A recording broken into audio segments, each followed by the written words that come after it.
Well, Marlon, congratulations on your victory tonight.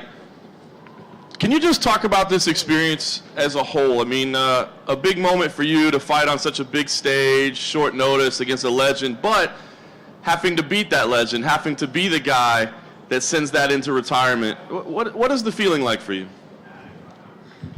Well, since the beginning, when they called me for the fight, I was really excited. I said, just sign the contract right away. So I was really excited about that. It was a big opportunity for me. So, my coach always says you gotta take the risk if you wanna make it to the top. So I really want to make it. I want to be one day #1. So today I should start, and I'm grateful that this happened today, and I can't wait for my next step. Was it difficult for you at all because you knew the crowd was behind him and this was his last fight? I mean, I think you could see he was wiping tears away as he came into the cage. So was it hard for you to not maybe feel a little something for him? Well, I knew that the crowd was about to be like that, The crowd should support his people, So as soon as the cage is locked, I say this before, there's no crowd, there's nothing that can stop somebody from take what they want or what they need. So I knew that he was about to come hard, so I put my hands up and throw everything I got. How did you feel the fight was playing out? Because before you got the finish, he had some good moments as well. Some people thought maybe even he won the first 2 rounds. Yeah, the fight was really hard. I was trying to throw everything, but it was a short notice, so I wasn't able to plan too much. So we planned the striking, and we planned if the fight goes to the ground, do jiu-jitsu. But he was really strong in the wrestling. I'm always doing some specific things when somebody tries to put me down from the fence, but today I wasn't able to defend the takedown, and I knew it. I have to throw. I gotta bring the house, and I'm happy and blessed this happened today for me. It goes my way, so I will go forward after this. Nice. And last for me, what do you want to do from here? Because you said you want to take short notice opportunities. You'll do anything, any risk.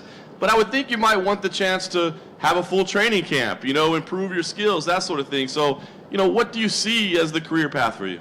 Well, I'm really down, I'm down for a fight. I feel like I can fight anytime because I'm a fighter. I wouldn't say I'm born for this, and don't be selfish like that because I don't like to talk like that. But if the opportunity comes, I will take it.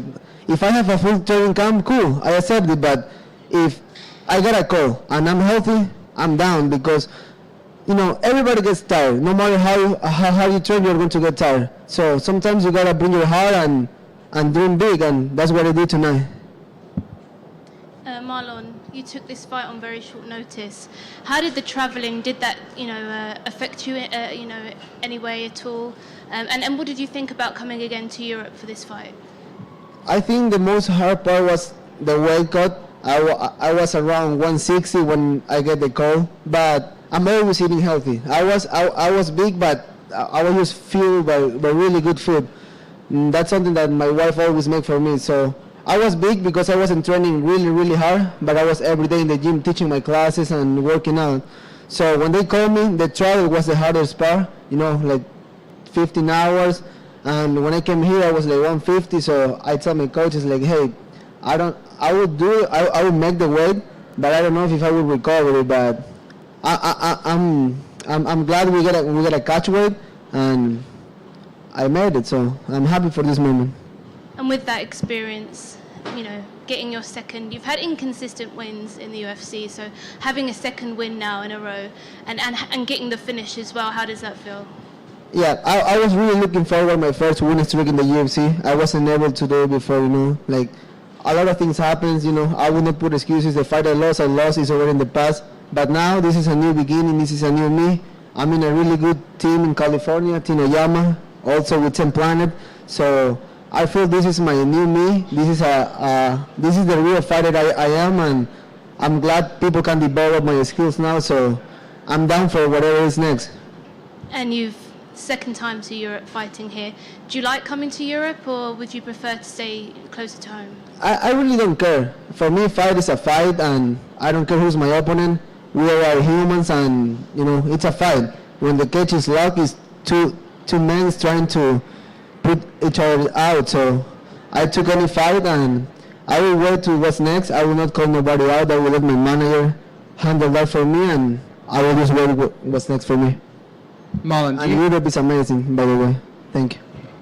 Marlon, do you feel like you were playing the villain tonight? Such a special moment in the UK. Brad Pickett's last fight, his beloved hometown, all the people here tonight come to watch Brad in his final performance of an illustrious career.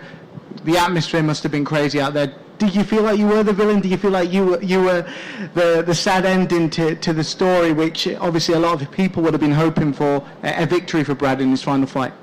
Well, I knew it was about to be like that. It was about to be hard. The crowd was about to cheer a lot. It was boo me a lot. But what I said before, cage is luck. It's two men fighting hard, and I will always fight hard.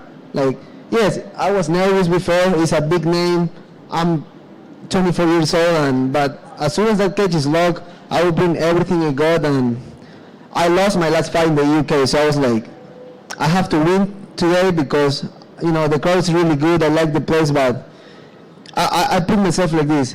If I want to be someday in the top, I have to win the type of fight. I have to cross these guys. So I'm doing that today, and I'm happy for this.